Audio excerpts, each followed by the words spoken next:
Welcome back. So we'll continue our discussion on isometric projection. So I told you the last lecture I told you for polygons that other than square, we will enclose that square or enclose that polygon inside a box.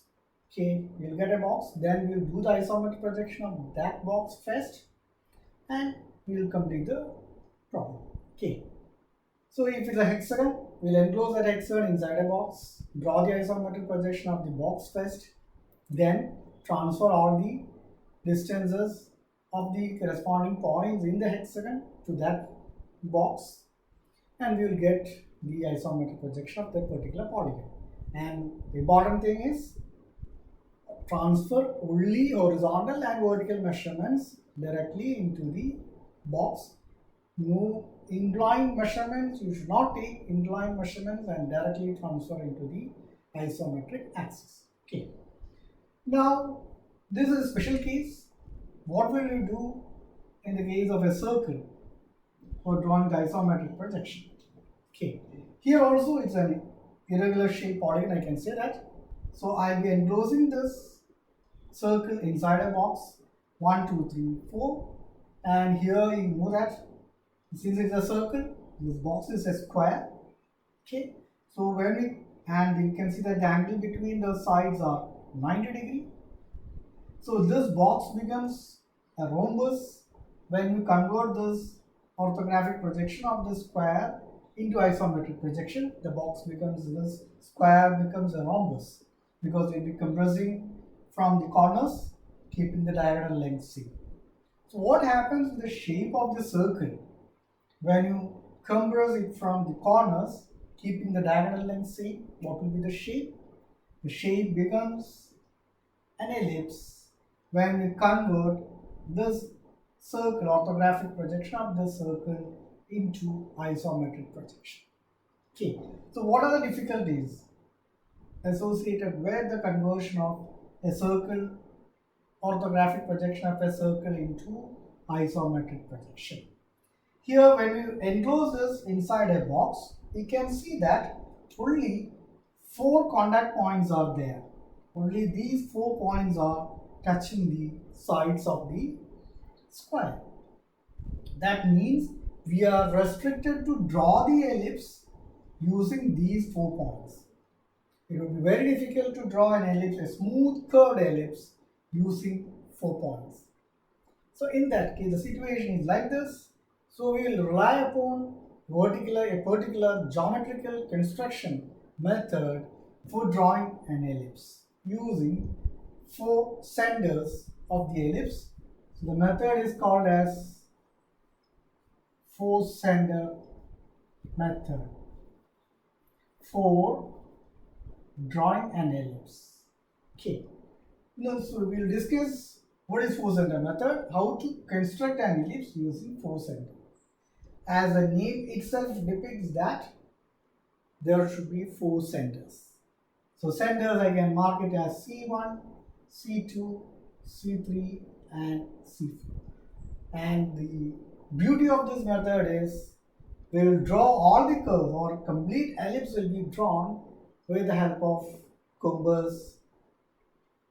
Because with center C1 there will be a particular radius will be there. We will draw an arc and we will be drawing 4 arcs. We will be able to complete the ellipse. It's a very easy method for the construction of an ellipse. Okay.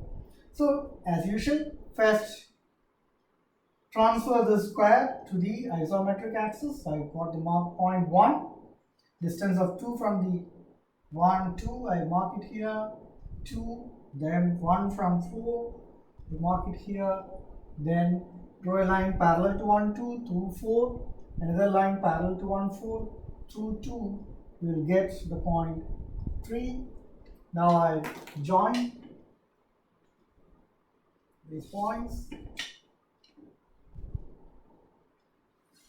So I got the isometric projection of this square 1, 2, 3, 4. Now we will be applying the 4 center method for the construction of ellipse. The first thing we have to do is join the biggest diagonal of this rhombus, that is 2, 4 is having the maximum length. So I am joining 2, 4. So join 2, 4, biggest diagonal. Okay. Now you join the diagonal 3, 4 also. Okay. Join the diagonal 3, 4. Okay. Now you mark the midpoint of the sides 1, 2, 1, 4, 3, 4 and 2, 3, or mark the midpoint of all the sides. Okay, mark the midpoint of all the sides.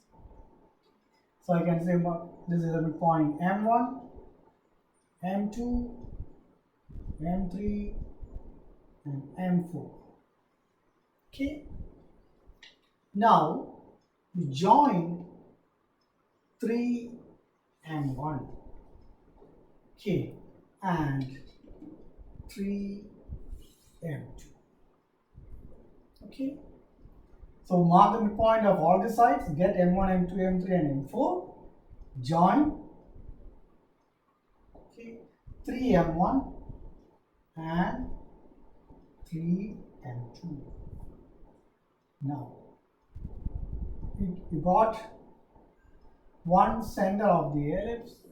You can mark this corner as C1 and mark this corner of this rhombus as C2. Okay, then with C1 as center, what should be the radius? C1 M1. C1 M1 as radius. So I can put this radius as R. So C1 as center, C1 M1 as radius, draw an arc. You can see that it will touch the point M2, or it should touch the point M2. Okay. Similarly, with C2 as center, the same radius is R as radius, C2 as center, R as radius, draw another arc. Or you can join this with a line. Okay. Then draw another arc and you can see that it should touch the point M3. Okay. So with C1 and C2 as centers, radius as 3M1 or R, draw two arcs. So we can M4, M3, M1, M2 arcs. So actually we have completed the half part of the ellipse. Okay, the full part will be like this. We have completed only this much part of the ellipse. How will you complete the remaining part? For that, we locate this point. Okay, the point where the line 3M1 touches the biggest diagonal 2, 4. This point is the third center C3. Okay, and this is the radius. This radius I can mark it as this radius. Small radius is R. Okay, so with C3 as center, C3 center, radius as small r, draw an arc and complete this part. Okay, now you got another point here, intersection of 3M2 with the diagonal 2, 4. That is the fourth center of the ellipse, C4. So you got another radius, same radius r. So how will you complete the remaining part? With C4 as center, C4 as center, radius again r, complete this portion of the ellipse. So you have got the full ellipse. So I'll repeat the method once again. We draw the isometric projection of the square, which will be a rhombus, 1, 2, 3, 4. Join the biggest diagonal, 2, 4, and the shortest diagonal, 3, 1. Okay. Now we join and you find out the midpoint of the sides, all the sides, M1, M2, M3, and M4. Join 3M1 and 3M2. Okay, that will meet the diagonals. That will meet the diagonals at C3 and C4, or time being with 3 as center, 3M1 as radius, or with C1 as center and 3M1 as radius, draw this arc. Now take the opposite corner, fix it as C2, radius same radius capital R, or C2 M4, draw this portion of the arc. Okay, now we find out the point where 3M1 touches the diagonal 2, 4. We can mark it as C3. With C3 as center, C3 M1 as radius, draw an arc.